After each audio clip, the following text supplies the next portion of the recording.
Good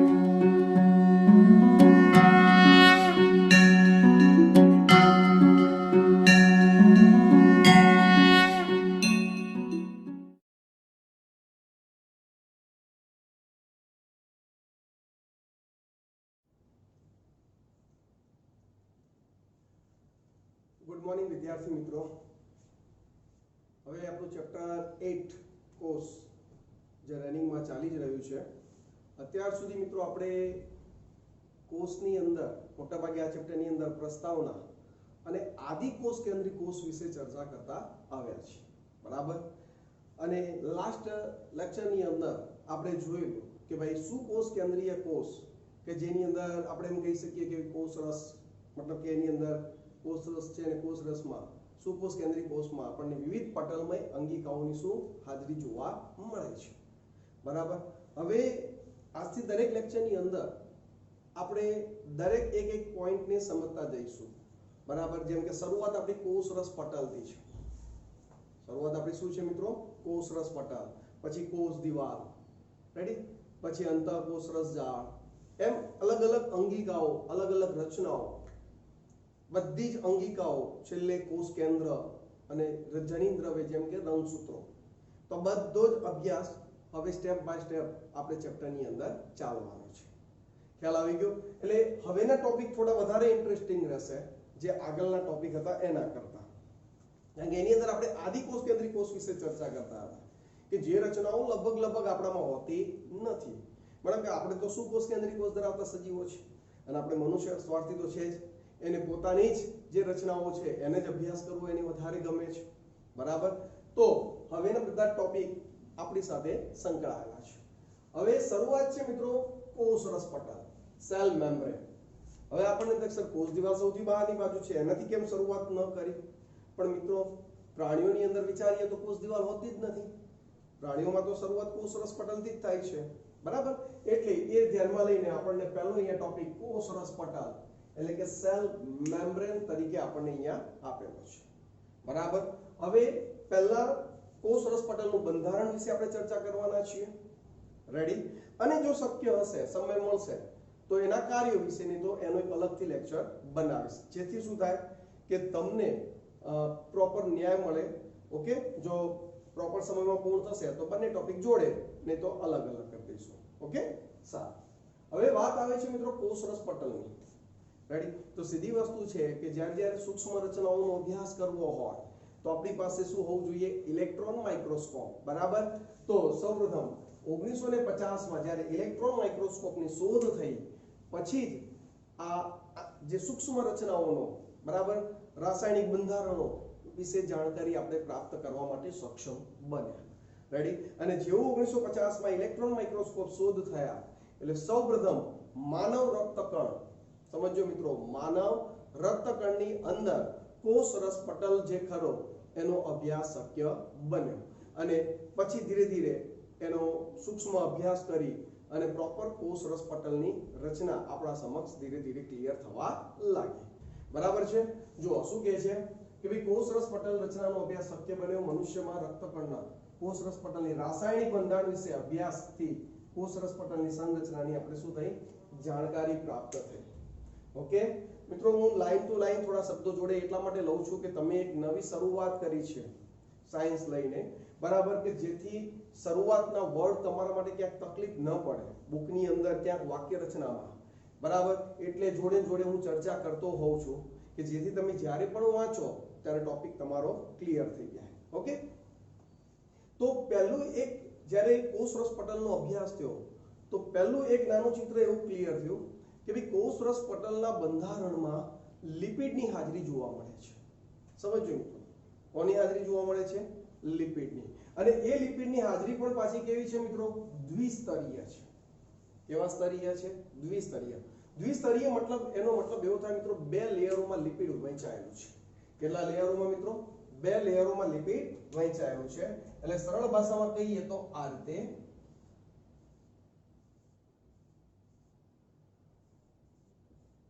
આપણે એમ કહી શકીએ બે લેયરો એની અંદર જોવા મળે છે, રેડી. હવે તમે જોઈ શકો છો આ પહેલું લેયર અને એક આ બીજું લેયર છે, રેડી?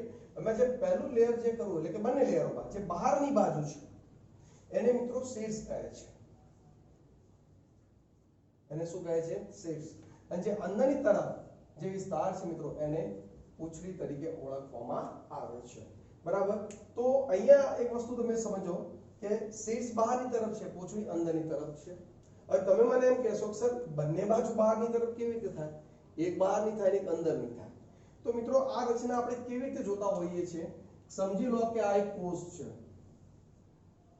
બરાબર? તો અહીંયા કોષરસ હોવાનું, બરાબર કે નહીં? અને અહીંયા બાહ્ય કોષીય પ્રવાહી આવેલું હશે. રેડી? તો એ બંને વચ્ચેનો આપણે આને આડછેદ લઈએ છીએ, અનુપ્રસ્થ છેદ, અને એને આપણે ઝૂમ કરીએ છીએ. બરાબર? તો જ્યારે ઝૂમ કરીએ છીએ ત્યારે આપણને લિપિડ આ રીતે ગોઠવાયેલું જોવા મળે છે. દ્વિસ્તરીય લિપિડની રચના થતી જોવા મળે છે, જેમાં શીર્ષ થયું કે નહીં મિત્રો? જુઓ અહીંયા આ વસ્તુને ઝૂમ કરીએ એટલે બે લેયરો થવાના, એક આ બાજુ અને એક આ બાજુ. બરાબર? તો બંને બાજુનું શીર્ષ ધારો કે આ એ સાઈડ આપી દઈએ અને આ બી સાઈડ આપી દઈએ, તો બંને બાજુ શીર્ષ તો બહારની બાજુ જ થયું ને મિત્રો.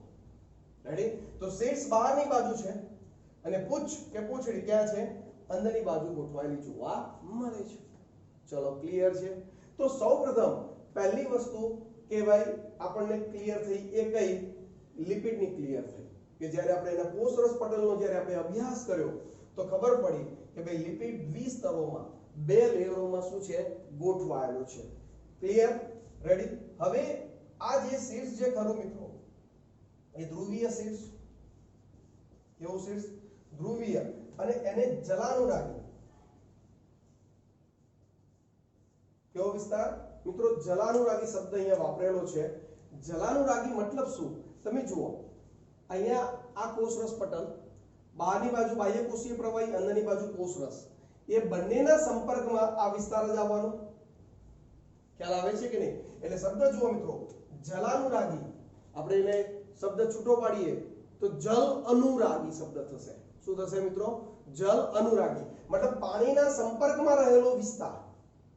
શું? પાણીના સંપર્કમાં રહેલો વિસ્તાર, એટલે એને જલાનુરાગી તરીકે ઓળખવામાં આવે છે, જે ધ્રુવીય વિસ્તાર છે.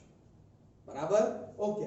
હવે જે અંદરનો વિસ્તાર જેને આપણે પૂંછડી કીધું, બરાબર, જે સંતૃપ્ત હાઇડ્રોકાર્બનની બનેલી અધ્રુવીય વિસ્તાર છે.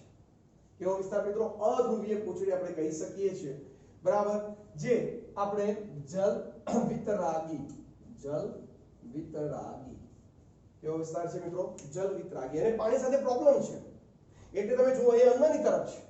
બરાબર? એટલે પાણીના પર્યાવરણથી એ રક્ષાયેલો છે, કારણ કે પાણીના સંપર્કમાં તો જલાનુરાગી મતલબ શીર્ષ પ્રદેશ છે. બરાબર? જ્યારે પૂંછડી ક્યાં છે? અંદરની તરફ છે. બરાબર? એટલે એ પાણીના સંપર્કમાં રહેતી નથી. ચલો ક્લિયર? તો પહેલો અભ્યાસ આવો શક્ય બન્યો કોનો? લિપિડનો. એટલે ધીરે ધીરે મિત્રો જેમ જે આપણું ઇલેક્ટ્રોન માઇક્રોસ્કોપ શોધાયું એટલે વૈજ્ઞાનિકો શું અભ્યાસ તો કરવા બધા જ લાગુ પડી જશે. તો પહેલું ખબર પડી કે એની અંદર લિપિડ જોવા મળે છે. બરાબર? તો એ લિપિડની ગોઠવણી કેવી છે એ મિત્રો પહેલા ટોપિકની અંદર આપણને ઉલ્લેખ કર્યો છે. ચલો ક્લિયર? અને આ જે લિપિડ હોય છે મિત્રો દ્વિસ્તરીય, એ લિપિડ ફોસ્ફેટ યુક્ત હોય છે. એટલા માટે એક શબ્દ વપરાય છે ફોસ્ફોગ્લિસરાઇડ. શું મિત્રો? ફોસ્ફોગ્લિસરાઇડ. એટલે આ લિપિડની અંદર ફોસ્ફેટની પણ ખાસ હાજરી જોવા મળે છે. એમસીક્યુ પૂછાઈ શકે તો આપણે એ વખતે મગજની અંદર એવું ના હોવું જોઈએ કે ભાઈ સર આ ફોસ્ફેટ ક્યાંથી આવ્યો. બરાબર? ફોસ્ફેટ યુક્ત લિપિડ એટલે એને ફોસ્ફોગ્લિસરાઇડ. મિત્રો આપણે લિપિડના બે ભાગ હોય, ફેટી એસિડ અને ગ્લિસરોલ. ફેટી એસિડ અને ગ્લિસરોલ. બરાબર? તો એ ફોસ્ફોગ્લિસરાઇડ. બરાબર? ગ્લિસરોલ યુક્ત ફોસ્ફેટની હાજરી એટલે ફોસ્ફોગ્લિસરાઇડ. ચલો ક્લિયર છે? હવે બુકની વાક્ય રચના જુઓ શું કહે છે કે ભાઈ કોષરસ પટલના લિપિડનો બનેલો હોય છે જે દ્વિસ્તરીય ગોઠવણી ધરાવે છે. ચલો ક્લિયર? આગળ લિપિડ પટલમાં લિપિડ્સ એવી રીતે ગોઠવાયેલો હોય છે જેમાં ધ્રુવીય શીર્ષ, જોજો મિત્રો, બહારની તરફ, બરાબર કે નહીં? જ્યારે જલ વિતરાગી મતલબ કે એને પ્રોબ્લેમ છે પાણી સાથે, તો જલ વિતરાગી પૂંછડી ક્યાં છે? અંદરની તરફ ગોઠવાયેલી જોવા મળે છે. ચલો ક્લિયર? ઓકે. આગળ આનાથી સ્પષ્ટ થાય છે કે સંતૃપ્ત હાઇડ્રોકાર્બનની બનેલી અધ્રુવીય પૂંછડી, સંતૃપ્ત હાઇડ્રોકાર્બનની બનેલી અધ્રુવીય પૂંછડી. સો જલકૃત પર્યાવરણથી શું છે મિત્રો? રક્ષિત છે. એટલે પાણીના સંપર્કમાં આ વિસ્તાર આવવાનો નથી, કારણ કે બંને બહારની બાજુ તમે જોઈ શકો છો શીર્ષ આવેલું છે જે જલાનુરાગી છે, એને કોઈ તકલીફ નથી. ચલો ક્લિયર છે. અને મુખ્યત્વે પટલમાં જોવા મળતા લિપિડ ઘટક કયા સ્વરૂપે હોય છે? તો કે ફોસ્ફોલિપિડ ઘટક સ્વરૂપે એમની હાજરી જોવા મળે છે. ચલો ક્લિયર છે. તો પહેલું સ્ટ્રક્ચર કે જે કોષરસ પટલ સેલ મેમ્બ્રેન જે ખરું આપણું, એની અંદર લિપિડની ગોઠવણી કેવી છે એને આપણે સમજ ક્લિયર કરી. ક્લિયર છે દરેકને? ખ્યાલ આવી ગયો? ઓકે. હવે આપણે આજનો બીજો ટોપિક પણ એટલે સોરી કન્ટિન્યુ આગળનો ભાગ આપણે જોઈએ. હવે એના પછી ધીરે ધીરે ખબર પડી સંશોધનની અંદર કે ભાઈ એટલું લિપિડ નથી મિત્રો. અહીંયા જુઓ, આખું તમારું મેં કોષરસ પટલ જે બુકમાં તમને ડાયાગ્રામ આપ્યો છે મિત્રો, એ 3D ડાયાગ્રામ છે. બરાબર? મેં અહીંયા કોઈ 3D ડાયાગ્રામ નથી બતાવ્યો, એક સરળ સિમ્પલ કે જેથી હું તમને સમજાવી શકું સરળ ભાષામાં. બરાબર? એ રીતે મેં અહીંયા ડાયાગ્રામ બતાવેલો છે. તમે જોઈ શકો છો આ દ્વિસ્તરીય લિપિડ છે. બરાબર? જેમાં શીર્ષ બહારની બાજુ છે. બરાબર? બહારની બાજુ શીર્ષ એટલે ધ્રુવીય શીર્ષ, જલાનુરાગી. ફરી એકવાર હું તમને થોડું સાઈડમાં એક નાનો કોષ બતાવી દઉં. બરાબર? તો આ એ સાઈડ અને આ બી સાઈડ. રેડી? તો તમને ખબર પડી જશે કે આ વસ્તુને મેં ઝૂમ કરેલી છે અને આ વસ્તુ બતાવી દીધી છે. રેડી? તો જેમાં શીર્ષ બહારની બાજુ, પૂંછડી અંદરની બાજુ. રેડી? સંતૃપ્ત હાઇડ્રોકાર્બનની બનેલી, સંતૃપ્ત છે, એને કોઈ ઘટકની જરૂર નથી. પેલા તમારે આવતું ને કાર્બન વચ્ચે દ્વિબંધ કે ત્રિબંધ હોય તો અસંતૃપ્ત કહેતા. બરાબર કે નહીં? પણ જ્યારે એને બધા જ હાઇડ્રોજન પ્રાપ્ત થઈ જાય કાર્બનને, તો શું કહેતા? સંતૃપ્ત થઈ ગયો છે. બરાબર? એટલે એ જલ્દી પ્રક્રિયામાં ભાગ પણ નહીં લે, એ જલ્દી કોઈના સાથે જોડાશે પણ નહીં, કારણ કે સંતૃપ્ત છે. ખ્યાલ આવી ગયો? તો એ સંતૃપ્ત હાઇડ્રોકાર્બનની બનેલી અધ્રુવીય પૂંછડી જલવિતરાગી જે અંદરની તરફ છે. રેડી? તો આ રીતે એક લિપિડની વસ્તુ આપણી ક્લિયર થઈ ગઈ. રેડી? હવે વાત કરવી છે મિત્રો કે ભાઈ આ જ્યારે અભ્યાસ શક્ય બન્યો તો ખબર પડી કે પ્રોટીન, શર્કરા વગેરે જેવા ઘટકો પણ આ દ્વિસ્તરીય લિપિડ મતલબ કે કોષરસ પટલમાં ગોઠવાયેલા જોવા મળે છે. ખ્યાલ આવી ગયો કે નહીં? જો શું કહે છે, જૈવ રાસાયણિક સંશોધનો સ્પષ્ટ થયું કે કોષરસ પટલ પ્રોટીન તેમજ કાર્બોદિત પણ ધરાવે છે. શું મિત્રો? પ્રોટીન તેમજ કાર્બોદિતની પણ હાજરી જોવા મળે છે. બરાબર? જુદા જુદા કોષોમાં લિપિડ અને પ્રોટીનનું પ્રમાણ કેવું હોય છે મિત્રો? જુદું જુદું હોય છે. જુદા જુદા કોષોમાં લિપિડ અને પ્રોટીનની માત્રા કેવી હોય? જુદી જુદી રહેતી જોવા મળે છે. રેડી? હવે એક ઓબ્ઝર્વ આવ્યું છે કે મનુષ્યના રક્તકણમાં પટલની અંદર 52% પ્રોટીન છે, જ્યારે 40% લિપિડ છે. અહીંયા વિચારવા જેવી બાબત છે મિત્રો. લિપિડ કરતા વધારે માત્રા કોની છે? પ્રોટીનની છે માનવ રક્તકણની અંદર, કે જેમાં કોષરસ એનું જે કોષરસ પટલ છે એમાં 52% પ્રોટીન છે, જ્યારે 40% એની અંદર શું આવેલું છે મિત્રો? લિપિડ આવેલું જોવા મળે છે. રેડી? હવે આપણને એમ થાય, મેં અહીંયા બધા જ નામ દર્શાવવાનો પ્રયત્ન કર્યો છે. બરાબર? આ ધ્યાન આપવા જેવી બાબત છે મિત્રો કે જુઓ અહીંયા આ જે નાના નાના જો પ્રોટીન લંબાયેલા છે તંતુઓ, અને એની ઉપર જો આ શર્કરાઓ ગોઠવાયેલી છે. બરાબર? એને ગ્લાયકોપ્રોટીન તરીકે ઓળખવામાં આવે. શું કહે છે? ગ્લાયકોપ્રોટીન તરીકે ઓળખવામાં આવે છે. તમે જુઓ જે પ્રોટીન જે ખરા, બરાબર, એ બે રીતે ગોઠવાયેલા છે. અમુક પ્રોટીન જો મેં રેડ કલરથી બતાવેલા છે, જે પ્રોટીન અંદર સંપૂર્ણપણે કુંપેલા છે અથવા તો અંશતઃ કુંપેલા, તો આ બધા પ્રોટીન આ જે બધા છે 1 2 3 and 4, બરાબર, તો આ બધા જ પ્રોટીન આપણા કેવા અંતર્ગત પ્રોટીન તરીકે ઓળખાય. કેવા પ્રોટીન તરીકે ઓળખાય મિત્રો? અંતર્ગત પ્રોટીન. બરાબર? પછી જે બહારની બાજુ છે જેમ કે આ 1 2 3, તો એ બધા કેવા છે મિત્રો? બહિર્ગત પ્રોટીન એટલે કે પરિધીય પ્રોટીન તરીકે ઓળખવામાં આવે છે. ચલો ક્લિયર છે? અને આ જે પ્રોટીન ખરા મિત્રો એ દૂર કરવાની ક્ષમતાને આધારે, બરાબર, બે ભાગમાં વહેંચાઈ ગયા. આ બહિર્ગત પ્રોટીનને આપણે સરળતાથી દૂર કરી શકીએ છીએ, જ્યારે અંતર્ગત પ્રોટીન જે અંદર સંપૂર્ણપણે કુંપેલા છે એને આપણે સરળતાથી દૂર કરી શકતા નથી. ખ્યાલ આવી ગયો? ઓકે. હવે મિત્રો આ લિપિડની અંદર પ્રોટીન કેવી રીતે ગોઠવાયા છે ખબર છે? એની માહિતી આપું તમને. આપણે પેલી ખાંડની કેવી ચાસણી હોય અને એની અંદર આપણા રસગુલ્લા મૂકેલા હોય, બરાબર? તમને એમ થશે સર સવારમાં ક્યાં મોઢામાં પાણી. મિત્રો હવે જો આપણે યા તો ઓનલાઈન વાળી સિસ્ટમમાં અત્યારે કામ કરી રહ્યા છે, બાકી મારો જો ક્લાસરૂમ હોય તો એની અંદર મારી અંદર ઉદાહરણ તો આવા જ આવવાના મિત્રો, બરાબર. તમને સેન્ડવિચ બી આવી જશે, તમને આપણે કોઈ પણ મતલબ મીઠાઈઓ જ આવશે, બરાબર, કે જેથી મોઢામાં પાણી આવે, આલુપુરી બી આવી જાય, બધા જ ઉદાહરણ આવે. એટલે મજા લેતા લેતા જ આપણે ભણીએ છીએ. એટલે વિદ્યાર્થીઓ કહે પાછા સર મોઢામાં પાણી આવે છે, બંધ કરો, બરાબર. તો એવી સ્થિતિ આપણે મુકાઈશું. તો અહીંયા પણ તમને યાદ કરાવી દો મિત્રો, આપણા ગુલાબજાંબુ, બરાબર. ખાંડની ચાસણી હોય એની અંદર કેવા ગુલાબજાંબુ હોય, તો ખાંડની ચાસણી એ આપણું દ્વિસ્તરીય લિપિડ સમજી લો, અને એની અંદર ગુલાબજાંબુ પડ્યા છે, તો એ આપણા શું થઈ ગયા, આ પ્રોટીનના અણુઓ ગોઠવાઈ ગયા. ખ્યાલ આવે છે કે નહીં? અચ્છા, આનું બીજું આપણે તરીકે લઈએ તો કે પેલો લીંબુ શરબત હોય, બરાબર, તો એની અંદર બરફના ગાંગડા ફેંકી દઈએ તો બરફના ગાંગડા શું બની ગયા, પ્રોટીન અણુ, બરાબર. અને બાકીનું જે તરલ માધ્યમ છે એ આપણું શું થઈ ગયું, તો કે લિપિડનું લેયર થઈ ગયું. ખ્યાલ આવી ગયો? તો એ રીતે આની પ્રોટીન અને લિપિડની ગોઠવણી થયેલી જોવા મળે છે. ચલો, ક્લિયર છે? Okay, very good. તો પ્રોટીનની વાત થઈ ગઈ, બરાબર, લિપિડની વાત થઈ ગઈ. સાથે સાથે મિત્રો શર્કરાની પણ અહીંયા આપણે વાત કરવી છે.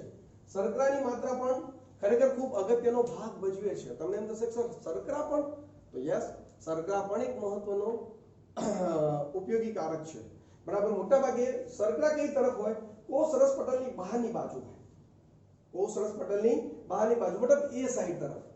જો એટલે આપણે એ સાઈડ તરફ જ બતાવ્યું છે, બુકની અંદર પણ એને એ સાઈડ તરફ જ ઉલ્લેખ કરેલો છે, બરાબર. હવે એના ઉદાહરણ આપું તમને. આપણે માનવ રક્તકણની જ વાત કરીએ ને, બીજા કોની વાત કરીએ? શા માટે? માનવ રક્તકણમાં બહુ મસ્ત ઉદાહરણ છે, બરાબર. હવે માનવ રક્તકણની અંદર મિત્રો એના કોષરસ પટલની સપાટી ઉપર તમને ખબર હશે એન્ટીજન આવેલા છે. શું આવેલા છે? એન્ટીજન. મિત્રો આ એન્ટીજનને આધારે ખબર છે આપણું બ્લડ ગ્રુપ નક્કી થાય છે. એન્ટીજન એ તો રુધિર જૂથ એ, એન્ટીજન બી તો રુધિર જૂથ બી, એન્ટીજન એ અને બી બંને હાજર તો રુધિર જૂથ એ બી, અને એન્ટીજન બંને ગેરહાજર તો મારા જેવાનું રુધિર જૂથ બનશે ઓ. ખ્યાલ આવી ગયો? તો એ એન્ટીજન શું છે? પોલિસેકેરાઇડ છે, બરાબર, શર્કરા છે, બસ એ આ શર્કરા છે. મતલબ એ કોષની ઓળખ નક્કી કરવામાં મદદ થાય છે. કોષની શું ઓળખ નક્કી કરવામાં મદદરૂપ થાય છે. હજુ એક સરસ મજાનું ઉદાહરણ આપું મિત્રો. ધારો કે આપણે જાણીએ છીએ મિત્રો કે અંડકોષ, બરાબર, કે જે અંડપિંડમાંથી મુક્ત થઈને ક્યાં જાય? અંડવાહિનીમાં જાય છે. તમે થોડું પ્રજનન તંત્ર ધોરણ 10 માં થોડું તો ભણ્યા હશો મિત્રો, બરાબર. આપણે 12 સાયન્સમાં વધારે ડીપમાં આવશે, પરંતુ માનવ પ્રજનન તંત્રમાં થોડું તો તમને ખ્યાલ હશે જ, બરાબર, કે ભાઈ અંડપિંડમાંથી અંડકોષ મુક્ત થઈને ક્યાં ગયો? અંડવાહિનીમાં, બરાબર. હવે જે શુક્રકોષ જે ખરા યોની માર્ગ થઈ, ગ્રીવા થઈ અને અંડવાહિનીમાં અંડકોષ સાથે એક શુક્રકોષ જોડાય અને ફલનની ક્રિયા થાય, બરાબર. તો એ શુક્રકોષ અંડકોષને ઓળખે છે કેવી રીતે? કોષો તો ઘણા બધા છે, મેં તમને કીધું ને 100 ટ્રિલિયન જેટલા કોષો છે, અંડવાહિની પણ ઘણા બધા કોષોની બનેલી છે. તો કેમ એ અંડકોષ સાથે જ શુક્રકોષ જોડાય છે? રીઝન મિત્રો આ જ, શું કે ભાઈ કોષની ફરતે કોષરસ પટલમાં આપણે એમ કહી શકીએ શર્કરાઓની શું જોવા મળે? હાજરી જોવા મળે છે, જે કોષની ઓળખ વિધિ કરવામાં બહુ મહત્વનો ભાગ ભજવે છે.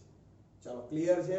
તો બે એક્ઝામ્પલ આપ્યા મિત્રો મેં તમને, શર્કરાનું એક સિમ્પલ હાજરી સૂચવતા અને એનું મહત્વ શું છે? તો એનું મહત્વ એ છે મિત્રો કે ઓળખ વિધિ કરવામાં એ મહત્વનો ભાગ ભજવે છે. ચલો, ક્લિયર છે દરેકને? ખ્યાલ આવી ગયો એકદમ? તો એ શર્કરાની હાજરી થઈ ગઈ, બરાબર. હજુ પણ મિત્રો એક ઘટક જે બુકવાળા થિયરીમાં નથી દર્શાવ્યો, પણ આપણે એને યાદ રાખવું પડે, કારણ કે એને આકૃતિની અંદર એટલે કે ડાયાગ્રામની અંદર એનો ઉલ્લેખ કરેલો છે મિત્રો. કોલેસ્ટેરોલ, બરાબર. તમે જોજો આપણા બુકના ડાયાગ્રામમાં આવા સ્પોટ અંદર બતાવેલા છે અને કોલેસ્ટ્રોલનો ઉલ્લેખ કરેલો છે. એટલે એમસીક્યુ માં તમને કોલેસ્ટ્રોલ પણ પૂછાઈ શકે છે, બરાબર. એટલે આપણે એટલું સમજી લો કે કોષરસ પટલ તો દ્વિસ્તરીય લિપિડ, બરાબર. લિપિડમાં કયું પાછું ફોસ્ફોગ્લિસરાલ્ડિહાઇડ પ્રકારનું એટલે ફોસ્ફોલિપિડ કહી શકાય, રેડી. પ્રોટીન છે બહિર્ગત અને અંતર્ગત, બરાબર. શર્કરાની હાજરી પણ શર્કરા મોટે ભાગે કઈ તરફ? કોષરસ પટલની બહારની તરફ, બરાબર. અને કોલેસ્ટેરોલ વગેરે જેવા ઘટકો ખાસ દ્વિસ્તરીય લિપિડની મતલબ કે કોષરસ પટલના બંધારણમાં જોવા મળે છે. ચલો, ક્લિયર છે દરેકને? ખ્યાલ આવી ગયો? હવે બુકની વાક્ય રચના આપણે થોડી જોઈ લઈએ, જેથી આપણું ચિત્ર વધારે સારું ક્લિયર થઈ જાય, બરાબર. જુદા જુદા કોષોમાં લિપિડ અને પ્રોટીનનું પ્રમાણ કેવું છે? જુદું જુદું હોય છે. મનુષ્યના રક્તકણ પટલમાં લગભગ 52% પ્રોટીન અને 40% લિપિડ. એટલે આપણે એમ નહીં સમજી લેવાનું કે લિપિડ દ્વિસ્તરીય છે એટલે એની માત્રા વધારે હશે. તમે જોઈ શકો છો મનુષ્યના જ રક્તકણમાં, આપણા જ રક્તકણની અંદર કોની માત્રા વધારે છે? પ્રોટીનની માત્રા વધારે છે. અને મિત્રો આ પર્સન્ટેજ, આ ટકાવારી ઓલરેડી નીટની અંદર પૂછાયેલી છે. બરાબર? એટલે આ બધા પોઈન્ટ એવા છે કે બહુ જ વ્યવસ્થિત તૈયાર કરવાના થાય છે, એટલે હું તમને ડીપમાં સમજાવી રહ્યો છું.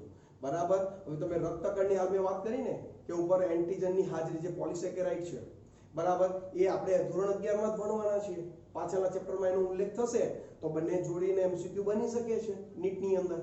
બરાબર? પછી મેં તમને અંડકોષ શુક્રકોષનું ઉદાહરણ આપ્યું, એ ધોરણ 12 નો ટોપિક છે, તો એ પણ જોઈન થઈ શકે છે. ખ્યાલ આવે છે કે નહીં? તો આ બધા મુદ્દા તમારે આ રીતે ક્લિયર કરવાના રહેશે. ચલો, ક્લિયર છે? ઓકે, આગળ વાત કરીએ મિત્રો. જો હવે બુકની જે વાક્ય રચનાઓ પહેલા પૂરી કરી દઈએ કે પટલમાં આવેલ પ્રોટીનને અલગીકૃત કરવાની ક્ષમતાને આધારે કેટલા બે ગ્રુપમાં વહેંચ્યા? અંતર્ગત અને બહિર્ગત પ્રોટીન. ચલો, ક્લિયર. પરિઘીય પ્રોટીન પટલની બાહ્ય સપાટી ઉપર આવેલા હોય છે, જ્યારે અંતર્ગત પ્રોટીન પટલમાં અંશતઃ કે સંપૂર્ણ રીતે શું હોય? ખૂંપેલા હોય છે. ચલો, ક્લિયર છે? તો અહીંયા સુધી આપણને બુકની અંદર પહેલું તો કોષરસ પટલનું બંધારણ આપી દીધું છે. રેડી? હવે વાત એવી છે કે આ જે કોષરસ પટલ કે જેનું મોડલ રજૂઆત કરવાવાળા વૈજ્ઞાનિકો, એમને કેમ બોલી શકાય મિત્રો? તો આપણું જે કોષરસ સ્તર, મિત્રો રસ સ્તર, તમે ફર્સ્ટ ટાઈમ સાયન્સની અંદર બાયોલોજી ભણી રહ્યા છો એટલે ક્યાંક વર્ડમાં તમને તકલીફ પડી શકે છે. કોષરસ પટલ કીધું સર, સેલ મેમ્બ્રેન કીધું, હવે રસ સ્તર શબ્દ આવે તો મિત્રો રસ સ્તર બી કોના માટે? કોષરસ પટલ માટે જ વપરાય છે. ઓકે, તો સિંગર અને નિકોલસન મિત્રો ખાસ યાદ રાખજો. કયા વૈજ્ઞાનિકો? સિંગર અને નિકોલસન સાલ હતી 1972. કયું મોડેલ રજૂઆત કરી મિત્રો? Fluid mosaic model. કયું? Fluid mosaic model. કોણે આપ્યું?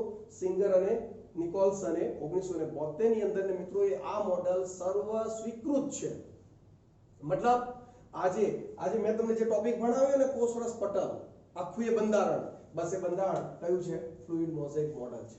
અને કોને રજૂઆત કરી? તો કે સિંગર અને નિકોલસને કરેલી છે. બરાબર? તો આપણે એમ કહી શકીએ કે જેની અંદર લિપિડની અર્ધ તરલ પ્રકૃતિ, લિપિડની શું છે મિત્રો? અર્ધ તરલ જે પ્રકૃતિ છે, અર્ધ તરલ, કારણ કે તેની દ્વિસ્તરીય ગોઠવણીમાં અંદર શું? પ્રોટીન પાર્શ્વીય ગતિ કરી શકે. પટલમાં તેની ગતિ કરવાની આ ક્ષમતાને તરલતાને આધારે નક્કી કરી શકાય છે. બરાબર? હવે તમે સમજો કે પેલું લિપિડ જે હતું મિત્રો, આ રીતે લિપિડ હતું. અર્ધ તરલ એટલે થોડું સ્નિગ્ધ પણ જાડું પ્રવાહી કહી શકાય ને. બરાબર? હવે પેલા મેં તમને કીધું કે ગુલાબજાંબુ કેવા અંદર થોડા ઘણા મૂવમેન્ટ કરી શકે કે નહીં? તો પ્રોટીનના અણુઓ પાર્શ્વીય રીતે થોડું ઘણું શું કરી શકે? મૂવમેન્ટ કરી શકતા હોય છે, કારણ કે અર્ધ તરલ પ્રકૃતિ છે એટલા માટે. ચલો, એ વસ્તુ ક્લિયર થઈ ગઈ. રેડી? એટલે એ રીતે આખું કોષરસ પટલનું બંધારણ નક્કી થઈ ગયું. ઓકે, હવે પ્રશ્નાર્થ એ છે કે શું પહેલું જ મોડેલ સિંગર અને નિકોલસને રજૂઆત કરી દીધી ને પરફેક્ટ હતું? એના સિવાય કોઈ વૈજ્ઞાનિકો આવ્યા જ નહીં. મિત્રો વૈજ્ઞાનિકો છે, બે વૈજ્ઞાનિકો છે અને બે મોડેલ પણ આપેલા છે. બરાબર? પણ એનસીઈઆરટીમાં એનો ઉલ્લેખ નથી. પણ તમારી જાણકારી માટે હું એ કહી દઉં, પહેલું મોડેલ આપણે જોઈ શકીએ છીએ 1935 માં ડેવસન અને ડેનિયલે સેન્ડવિચ મોડેલની રજૂઆત કરેલી. રેડી?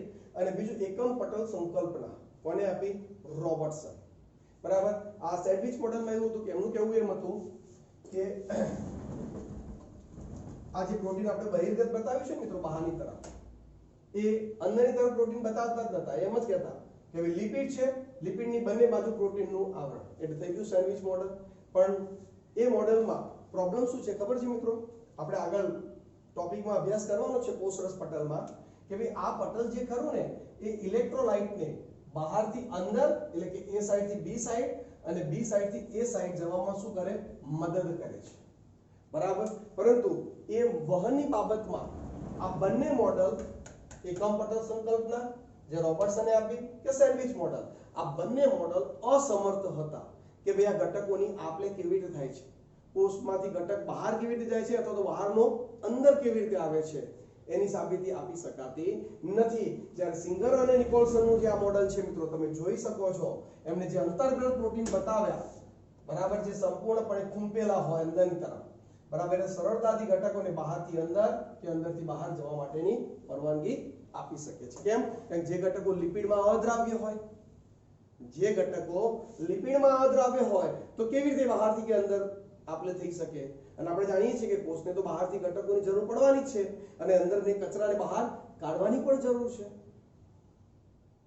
ખ્યાલ આવે છે એટલા માટે એ અગત્યનું કહી શકાય છે એટલા માટે સર્વસ્વીકૃત મોડલ એટલે કયું મિત્રો સિંગર અને નિકોલસન નું કયું તો કે ફ્લુઇડ મોઝેઇક મોડલ એ આપણે કહી શકીએ સર્વ સ્વીકૃત મોડલ છે ચલો ક્લિયર છે તો સ્વીકૃત મોડલ બી આવી ગયા રેડી અને આ રીતે કોષ રસ પટલની રચના પણ આપણે ક્લિયર કરી ગયા ચલો ક્લિયર આશા રાખું કે દરેક વિદ્યાર્થીઓને ટોપિક ક્લિયર થઈ ગયો હશે બરાબર હવે નેક્સ્ટ લેક્ચરની અંદર આપણે કોષ રસ પટલના બંધારણ વિશે मतलब કે એના કાર્ય વિશે સોરી બંધારણ તો આપણે જોઈ ગયા હવે એના કાર્ય વિશે શું કરીશું ચર્ચા કરીશું ઓકે ગુડ